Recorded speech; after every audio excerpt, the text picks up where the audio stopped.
Smart phone ఉన్న ప్రతి ఒక్కరికి ప్రస్తుత రోజుల్లో యూపీఐ పేమెంట్స్ యాప్లు ఉన్నాయి.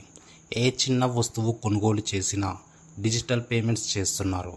కాగా యూపీఐ సర్వర్ డౌన్ సమస్యలు రాకుండా national payments corporation of India NPCI వాళ్ళు సంచలన నిర్ణయం తీసుకుంది. పదే మీ ఫోన్పే, గూగుల్ పే, పేటిఎం ఇతర యాప్లలో బ్యాలెన్స్ చెక్ చేస్తున్న వారికి షాకింగ్ న్యూస్.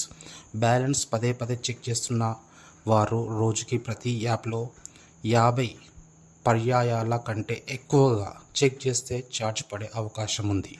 ఈ నిబంధన ఆగస్టు 1వ తేదీ నుంచి రాబోతుంది. పదే బ్యాలెన్స్ చెక్ చేయడం వల్ల సర్వర్పై భారం పడి పేమెంట్స్ ఆలస్యంగా అవుతున్నాయని గుర్తించింది. అందుకు ఈ నిబంధనలను అమలులోకి తీసుకువచ్చింది. Thank you.